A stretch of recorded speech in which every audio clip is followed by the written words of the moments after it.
Well, what is going on, everyone? Welcome back to Kitchen Table TCG. My name is Louie. I hope you're having yourself a fantastic day, a fantastic start to the month. This is getting crazy. There are a metric ton of new products coming out this month, and I want to talk about the store running perspective of a release cadence like this, where all 5 games that we kind of carry, and sorcery kind of already happened, but all 5 games that are happening are coming out with new products in the same 3 weeks. It's absolutely insane. I wired more money last week, about the same amount of money that my first house cost, and that is a wild thing for me. I'm not like a big high roller in that kind of world. I'm not Rudy from Alpha Investments, and so wiring that amount of money for product is insane still to me, even 3 or 4 years into this. But we have new releases for Star Wars. We have new releases for One Piece. This is not the new one. It's on its way. We have new releases for Lorcana. We have obviously Magic Foundations and Surging Sparks. And all these releases coming down in the same, everyone's trying to get their game to release a big product before Christmas. And that's great, don't get me wrong. I mean, that is a win for stores in the long run. We will see increase in sales. November historically is usually our biggest sales month. As people are picking up Christmas gifts, people are a little bit loosey-goosey with money, a little bit more adept to spend.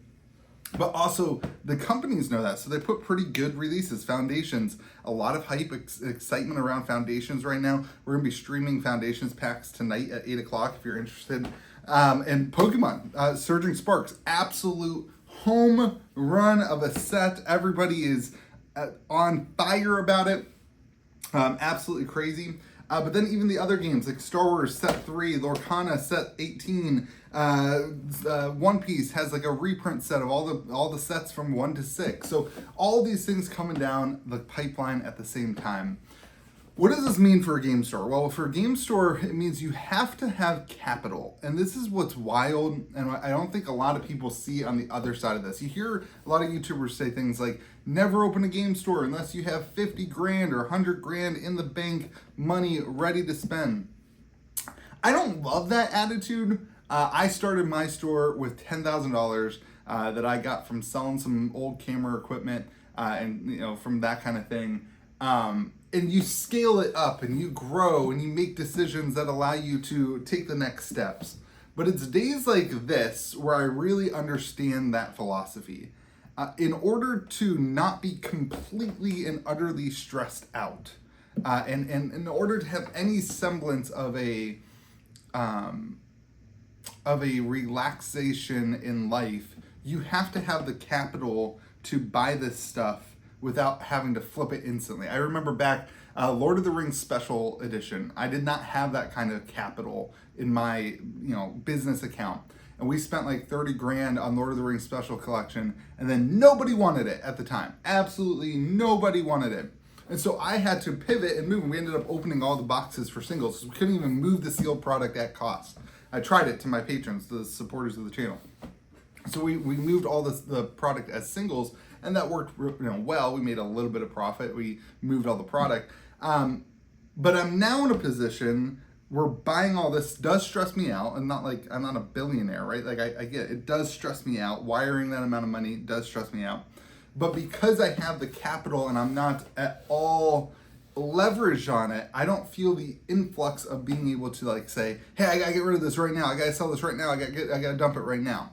I think when you look at the market of these products, you're gonna see a lot of that from the seller perspective, like on TCG Player.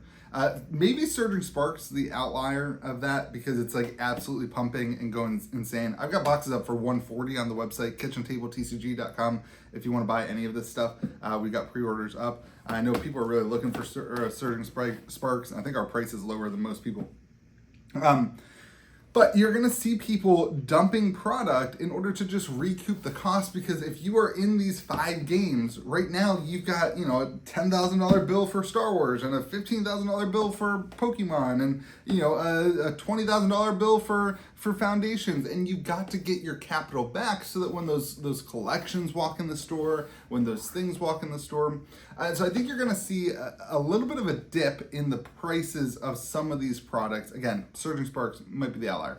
you're going to see a little bit of a dip. It's more significant than your typical release because of the amount of releases that are happening at the same time. So as a consumer, that could be a good opportunity for you to get your hands on something a little bit less at release than typical. Now, none of these products, we'll see what happens with Surging Sparks, but none of these products scream to me as products that are like super duper investable and won't see some form of reprint other than Foundations collector boxes. Those got pretty allocated.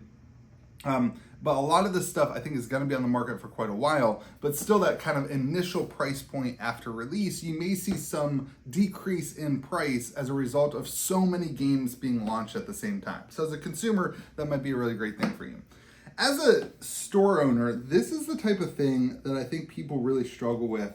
This is why when you have big wins, you have to pocket the money. You can't go out and be frivolously spending on a new car or a new thing or a new whatever or something shiny.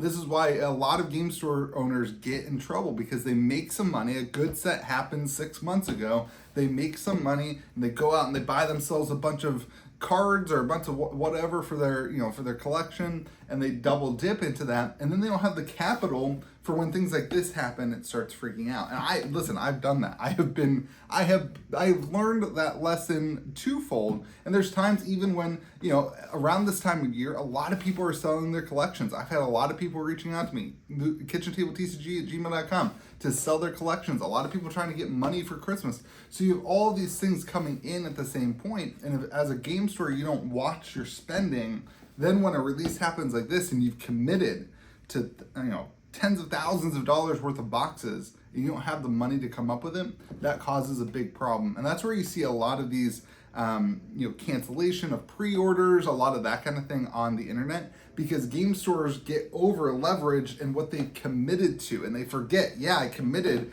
to 25 grand worth of Foundations, and that set's coming out. They forget that. I forget that I actually forgot I put in for some Fusion World, some Dragon Ball Super Fusion World stuff that comes out next week. I got 3 cases of that coming. We don't even carry the game here. We don't even do that anymore. We were gonna start it, and I put in for an order for 6 months ago. And so you lose sight of what's coming up, and you see in your account, oh, good, I'm making some money. And so that's where you start seeing some cancellation of pre-orders and that kind of thing for stores who don't have the capital or maybe business acumen that some other stores do. Not that I'm like a professional at this. I guess I am a professional at it, but not like I'm a genius, because I'm still very much learning all this, which is what a lot of these videos are. So I want to give you that perspective. There's a lot going on right now at the game stores.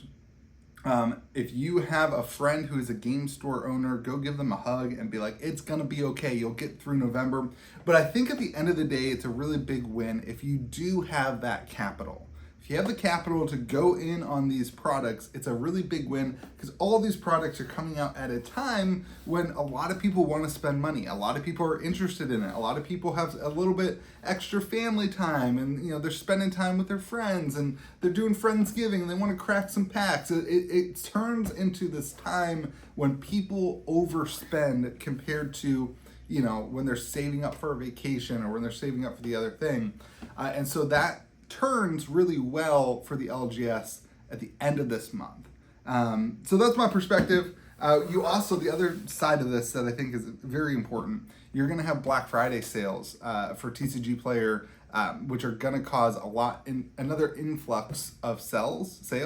And so that's a really good opportunity if you are a game store and you can afford to stock up on some product, so that when they do a 10% cash back on sealed product on TCG Player, you can cash out on that as the influx of demand goes out. I think that's another really good option to make a little bit of money and to move things. So those are my thoughts in this craziness of the beginning of November. Again, if you want any of this product, go to KitchenTableTCG.com. Obviously, the new Lorcana set is not into the Inklands, but we do have the new one up there. The new Star Wars set is Twilight Republic.